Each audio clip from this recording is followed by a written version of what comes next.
അയ്യോ, എന്താ മോളെ ഇത്? എന്റെ മോക്ക് എന്ത് പറ്റി? വിവരങ്ങളൊക്കെ ഞാൻ പറയാം. ആദ്യം സൈര്യം വിശ്രമിക്കട്ടെ. വരൂ മോളെ. ഇതാണ് സംഭവിച്ചത്. അക്ഷരമുള്ള നമ്മൾ അന്തം വിട്ടുപോയി. അപ്പൊ കാറ്റിൽ അവന് വെറുതെ ഓടി നടന്ന് വീണാണല്ലേ? കുട്ടികളല്ലേ, പാട്ടും ഡാൻസും ഒക്കെ ഇടത്ത് രസിച്ചു, ഒന്ന് വീണു. ബിജുല്ല, സിലോണിലാണെങ്കിൽ ബിജുല്ല. അവിടുത്തെ ഡാൻസ് ഇവിടത്തെ പോലെയല്ല. ആദ്യം വെറും ഡാൻസ്, പിന്നെ ട്വിസ്റ്റ്, പിന്നെ cabaret, rock and roll, last കൊടുക്കാൻ കപ്പടാ നഹിയേ.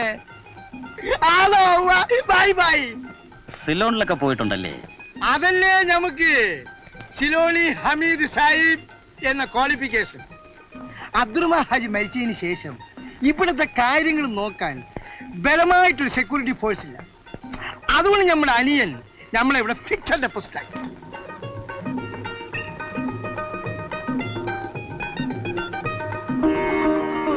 ഇതാണ് എന്റെ ഉമ്മ. നമസ്കാരം. എടാ മൻസൂറായി, നിന്നോട് നമ്മൾ പറഞ്ഞിട്ടില്ലേ പഠിപ്പും പരീക്ഷയുള്ളവരോട് വർത്താനം പറയുമ്പോൾ ഇംഗ്ലീഷിൽ പറയണമെന്ന്? നിന്റെ ഉമ്മയെ സാറിന് പരിചയപ്പെടുത്തും ഇങ്ങനെ വേണം പറയാ. സാറേ, this is my own mother എന്ന് പറയാ. ഓ, ഇനി എങ്ങനെ പറഞ്ഞോളാം? കോളേജിൽ പോയതുകൊണ്ട് മാത്രമായില്ലടാ, വിവരം പഠിക്കണം. അതായത് ക്വാളിഫിക്കേഷൻ. സാറ് ചായ കുടിക്കും. ഇവനൊക്കെ വെറുതെ എങ്കിലും സിലോൺ വരെ ഒന്ന് പോയിട്ട് വേണം, എന്നാലേ എഡ്യൂക്കേഷൻ പഠിക്കും. സൈര വീഴാൻ തുടങ്ങുന്നത് കണ്ട് ഞാൻ പിടിച്ചു മാറ്റാൻ ശ്രമിച്ചതാണ്. സാധിച്ചില്ല.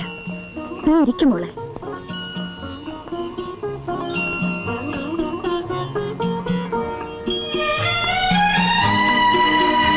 നീ ഇരിക്കും മോളെ, ചായ കുടിക്കേ.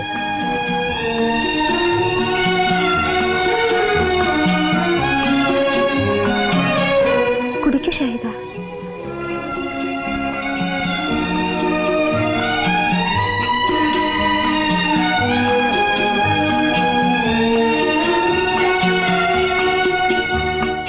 നിന്നെ എനിക്ക് മനസ്സിലായില്ലല്ലോ. നീ ഏതാ? ഞാൻ ചായക്കടക്കാരി സബീനയുടെ മകളാ. ഏത് ചായക്കടക്കാരി? കല്ലുപാലത്തിന് തെക്കുവശം. നിന്റെ ബാപ്പ ജയിലിലാണെന്നാണ് ഉമ്മ പറയാറുള്ളത്. എഴുന്നേക്കടി. എഴുന്നേക്കാനാ നിന്നോട് പറഞ്ഞത്. ഉമ്മ എന്നെ പിശാചാക്കി മാറ്റാതെ ഇറങ്ങി പോ പുറത്ത്. ഉമ്മ, നിന്റെ ഉമ്മ ഞങ്ങളെ ഈ കുടുംബത്തെ നശിപ്പിക്കാൻ ഒരുപാട് ശ്രമിച്ച് അത് നടക്കാതെ വന്നപ്പോൾ ആ ജോലി നിന്നെ ഏൽപ്പിച്ചിരിക്കുകയാണല്ലേ? സൈര താനെ വീണതാണോ അതോ നീ അവളെ കൊല്ലാൻ ശ്രമിച്ചാണോ? ഷഹീദ, ഷഹീദ, ഷഹീദ, എന്നെ എന്തിന് അവൾ കൊല്ലുന്നു? അതുകൊണ്ട് അവൾക്ക് എന്ത് നേട്ടമാണ്? നേട്ടമുണ്ട് മോളെ, നേട്ടമുണ്ട്. പെട്ടെന്ന് പറഞ്ഞാൽ നിനക്ക് മനസ്സിലാവില്ല. സാവധാനം ഞാനെല്ലാം പറഞ്ഞു തരാം.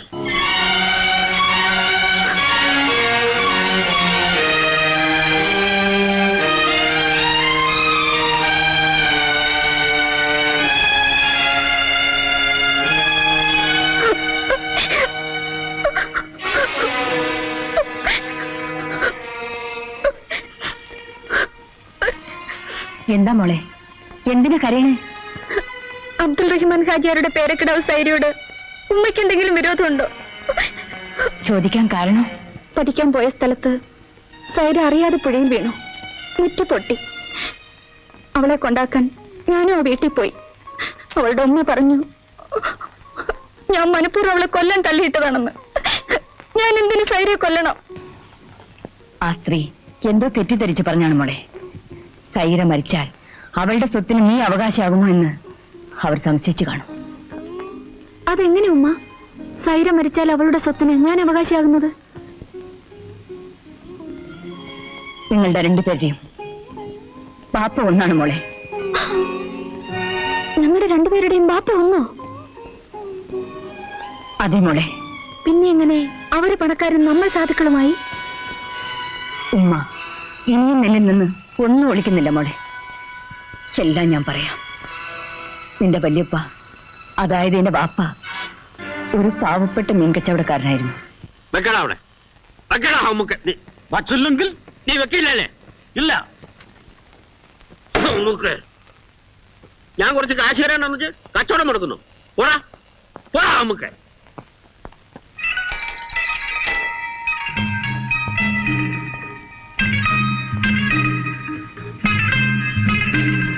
സത്യം പറഞ്ഞാൽ ഈ വരവും കൂടിക്കാഴ്ച എനിക്ക് പേടിയാ.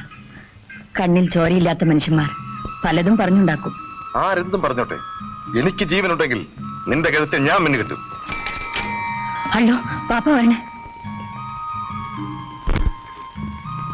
പിന്നെ എന്താ മൊയ്തീൻ കുഞ്ഞ് ഈ നേരത്തെ ഇങ്ങോട്ട്? നല്ല മീനുണ്ടെങ്കിൽ കുറച്ച് വാങ്ങിക്കൊണ്ട് പോകാന്ന് കരുതി വന്നതാ. നീ മീൻ വാങ്ങിച്ചോണ്ട് ചെന്നാലും വീട്ടിൽ കറി വെക്കൂല. ഈ വിളവൊന്നും എന്റെ അടുത്ത് വേണ്ട മൊയ്തീൻ കുഞ്ഞ്. നേര് പറ, നീ സബീനെ കാണാൻ വന്നതല്ലേ? സബീനെ കാണാതെ ഒരു നിമിഷം പോലും എനിക്ക് തള്ളി നിൽക്കാനാവില്ല. പിരിശമൊക്കെ കൊള്ളാം. നേരവും കാലവും നോക്കാതെ ഇങ്ങോട്ട് ഓടി വരുന്നത് നല്ലതിനല്ല. ആളുകൾ പലതും പറയും. പ്രായമായ പെണ്ണ, അവളെ കെട്ടിച്ചയക്കേണ്ടതാ. അവൾക്ക് താഴെയും വേറെ കുട്ടികളുണ്ട്. ഒന്നിനൊരു ചീത്തപ്പേര് വന്നാൽ അതെല്ലാത്തിനെയും ബാധിക്കും. ഞാനായിട്ട് സബീനയ്ക്ക് ഒരു ചീത്തപ്പേരും വരുത്തൂല. സബീനയെ നിക്കാഹ് ചെയ്യാൻ എനിക്ക് ആശയുണ്ട്. അതിന് നീ മാത്രം ആശിച്ചാ പോരല്ലോ, നിന്റെ വാപ്പ സമ്മതിക്കണ്ടേ? ഞാൻ ബാപ്പയെ കൊണ്ട് സമ്മതിപ്പിച്ചാലോ? എങ്കിൽ ആ നിമിഷം നിനക്ക് അവളെ ഞാൻ നിക്കാഹ് കഴിച്ചു. എന്തൊക്കെ നാണക്കേടാണ്ടാ ഞാൻ ഈ കേൾക്കണമൊക്കെ. നീ ആ ബീരാൻ കുഞ്ഞിന്റെ മോളെ ഈ ലോകത്തിലാണോ? എന്താണ് ഹിമാറെ അന്റെ ചെവിക്കല് പറഞ്ഞു പോയോ? ചോദിച്ചു കേട്ടില്ലേ? ആ പൂസലാം മീൻകാരന്റെ മോളായിട്ട് അടുപ്പത്തിലാണോന്ന്? പൂസലാരും തറവാട്ടുകാരനും ഇസ്ലാമിനെ കൂടെ തരംതിരിവ് ഏത് കിതാബിലാണ് ബാപ്പ പറഞ്ഞിരിക്കുന്നത്? വേണ്ട, ഞാൻ ഇവിടുന്ന് പറയിപ്പിക്കണ്ട. ഒന്ന് ഞാൻ പറഞ്ഞേക്കാം, എന്റെ ഇഷ്ടത്തിനെതിരായിട്ട് വേറെ ഏതെങ്കിലും പെണ്ണ് നീ നിക്കാഹ് കഴിക്കുകയാണെങ്കിൽ അന്ന് മുതൽ ഈ കുടുംബമായിട്ട് എനിക്ക് ബന്ധവും കാണൂല. അത് ഈ ഓർത്തം. അത് നടക്കണമെന്ന് എന്റെ സ്വത്ത് മുഴുവൻ ഞാൻ എത്തിക്കാനൊക്കെ എഴുതി കൊടുക്കും. ഹാ,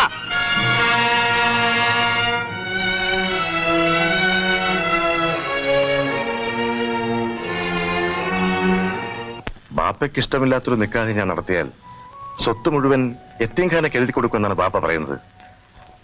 അത് നമുക്ക് രണ്ടു കൂട്ടർക്കും നല്ലതല്ലല്ലോ. അതുകൊണ്ടാണ് ഈ നിക്കാഹ് രഹസ്യമായിരിക്കണമെന്ന് ഞാൻ പറയുന്നത്. കുറച്ചു നാളത്തേക്ക് ബാപ്പയെ ഒരു അറിയാതിരുന്നാ മതി. പിന്നെ ഞാൻ ഒക്കെ നേരെയാക്കിക്കൊള്ളാം. നിങ്ങൾ അങ്ങോട്ട് പേരി.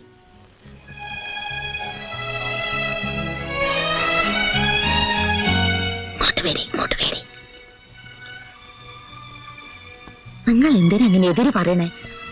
അങ്ങ് സമ്മതിച്ചു കൊടുത്തേക്ക്. അങ്ങനെങ്കിൽ ഇവളെ ഒന്ന് പുറത്തിറക്കാലോ. ഒരൊറ്റ മോന അങ്ങനെ അങ്ങ് തള്ളിക്കളയാൻ ആചാരം കൊണ്ടാവൂല. ചെല്ലി, നിങ്ങൾ അങ്ങ് സമ്മതിച്ചു കൊടുത്തേക്ക്. ചെല്ലി.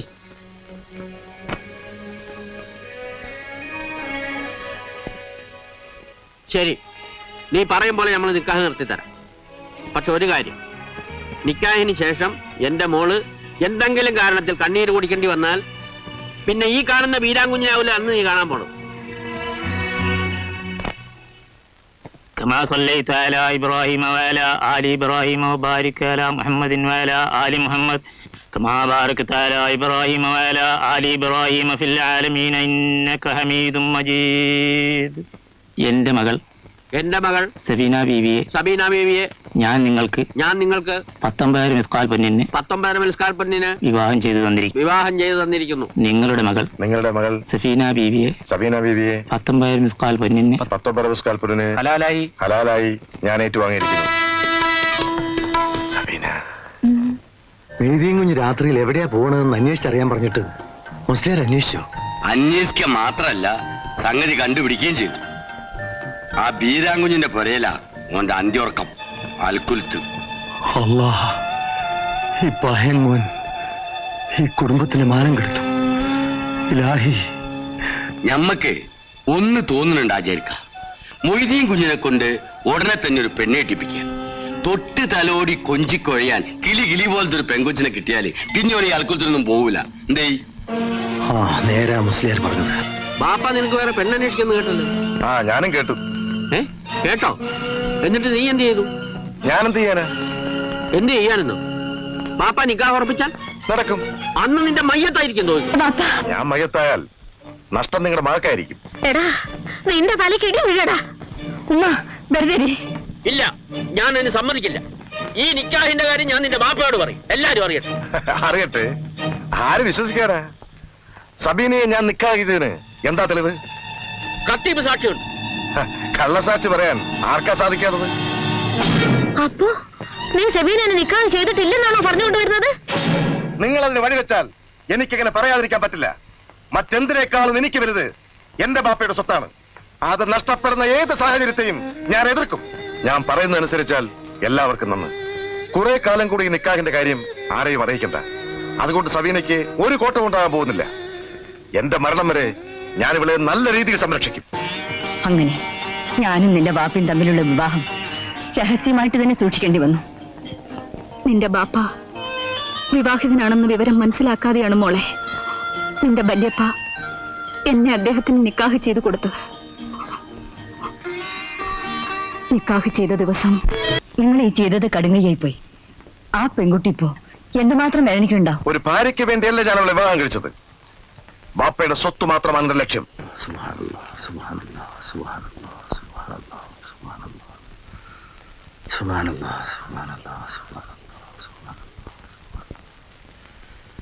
സോറി ഇല്ല ഇവിടെ ഓളോട് ഇങ്ങോട്ട് വരാൻ പറയും.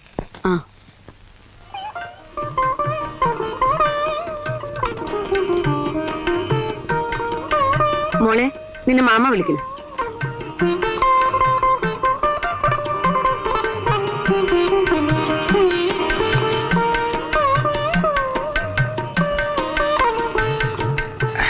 മാമ വിളിച്ചാ? ആ വിളിച്ച്. ഇനി മേലാളി എന്നെ മാമാന്ന് വിളിക്കരുത്, ബാപ്പാന്നേ വിളിക്കാവൂ. എന്താണെന്നറിയോ, എനിക്ക് പെമ്മക്കളില്ല. ആ കുറവ് എന്റെ മോള് നിർത്തണം. ഞാൻ പറയണത് എനക്ക് മനസ്സിലാവണ്ട. ഊവാ എങ്കിലും നീ ഒരു കാര്യം ചെയ്യണം. ഐസുമാന്റെ കയ്യിൽ എനിക്കൊന്നും കൊടുത്തയക്കരുത്.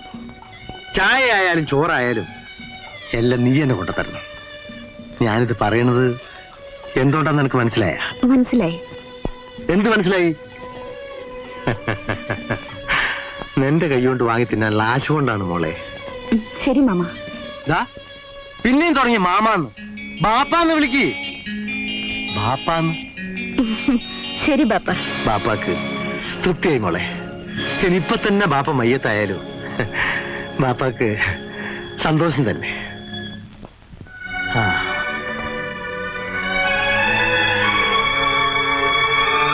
20 കൊല്ലം മുമ്പ് മേരിയമ്മ മയ്യത്തായപ്പോ തുടങ്ങിയതാ ഞാനിത് ചുമന്നുകൊണ്ട് നടക്കാൻ. ഇനി ഇതിന്റെ അവകാശി നീയാണ് മോളെ. എന്നാ പിടിച്ച മോളെ. എന്നാ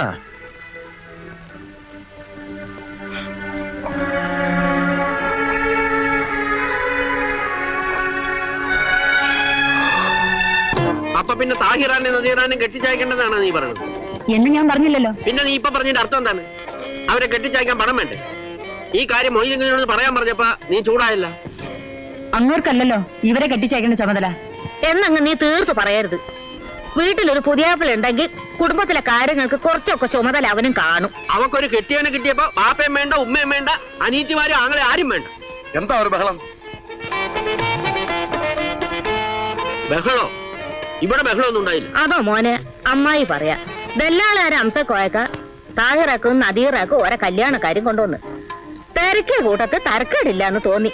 പറഞ്ഞിട്ടെന്താ 10 പവന്റെ പൊന്നാ ചോദിക്കണേ. അതൊന്നും ഞമ്മളെ കൊണ്ട് ആവൂല എന്ന് പറഞ്ഞ് നാവ് എടുത്തില്ല. അംസക്കോയക്ക് ഒരു ചോദ്യം. 10 അല്ല 50 പവൻ വേണമെങ്കിൽ കൊടുക്കാൻ ത്രാണിയുള്ള വരുമാനല്ലേ കയ്യിലുള്ളതെന്ന്. നേര് പറയാമല്ലോ മൊയ്തീൻ കുഞ്ഞ്. എന്നെ ചങ്കടച്ചു പോയി, മുണ്ടാൻ പറ്റിയില്ല.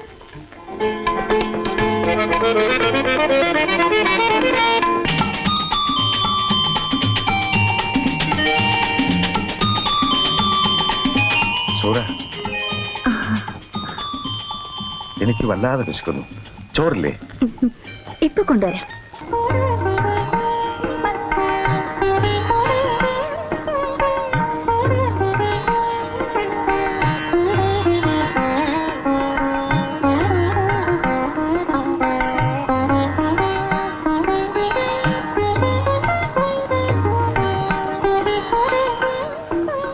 എന്താ എന്താ ഇങ്ങനെ ഇരിക്കുന്നത്? ചോറ് പിന്നെ നമുക്ക് ഒരുമിച്ച് ഊണ് കഴിക്കാം. വേണ്ട, ഞാൻ പിന്നെ കഴിച്ചോളാം. അത് പറ്റില്ല. നീ എന്റെ കൂടെ ഇരിക്കണം. വരൂ.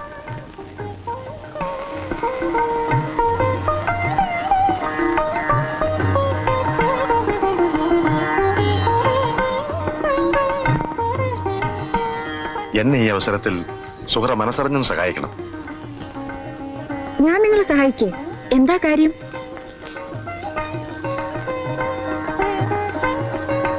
ബാപ്പ അറിയാതെ കുറെ കടങ്ങളുണ്ട് എനിക്ക്.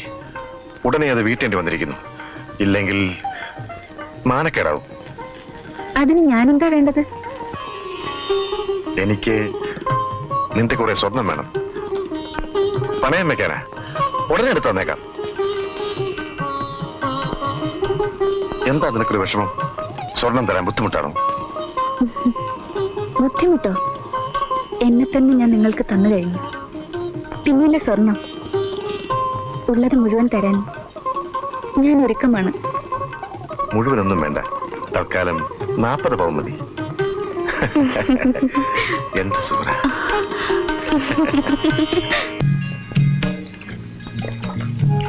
എളുപ്പം കയറ്റി പോകാം. സമയരോടായി. കുറച്ചും തള്ളി വെക്കേ. എളുപ്പോട്ടെ. കേറ്റ്. പോവാം.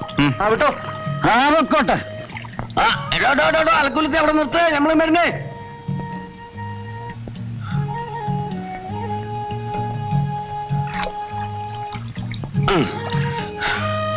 അല്ല,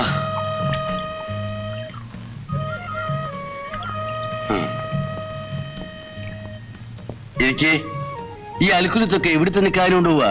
അല്ല, മുസ്ലിയാരൊന്നും അറിഞ്ഞില്ലേ? നമ്മുടെ മീൻകാരൻ ബീരാങ്കുഞ്ഞിന്റെ രണ്ടാമത്തെ മൂന്നാമത്തെ മക്കളുടെ നിക്കാ. രണ്ടാമത്തെയും മൂന്നാമത്തെയും മക്കളെ കല്യാണോ? അപ്പൊ പിന്നീടോ മൂത്ത മോളോ അതിനെ പുഴുങ്ങി തിന്നാൻ വെച്ചിരിക്കുക? മൂത്ത പെണ്ണിന്റെ കല്യാണം എന്നേ കഴിഞ്ഞു. നിങ്ങളുടെ മോനാളുടെ മകൻ മൊയ്തീൻ കുഞ്ഞല്ലേ അവളെ നിക്കാഹ് കഴിച്ചിരിക്കുന്നത്. ഈ നിക്കാഹിന് വേണ്ട ചെലവുകളൊക്കെ നോക്കി നടത്തുന്ന അങ്ങനാ. സൂറ, മോളെ സൂറ.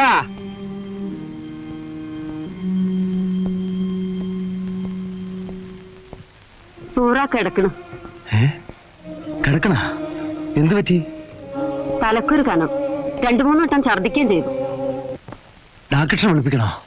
അതൊന്നും വേണ്ട. ഇതൊക്കെ സാധാരണ പെണ്ണുങ്ങൾക്ക് ഉണ്ടാവാറുള്ളതാ. എന്ന് വെച്ചാ? ആ ജെരുക്ക ഒരു ഉപ്പൂപ്പാകാൻ പോണു.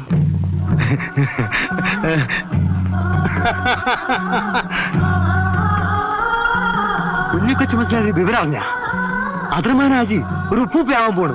ഉപ്പൂപ്പ.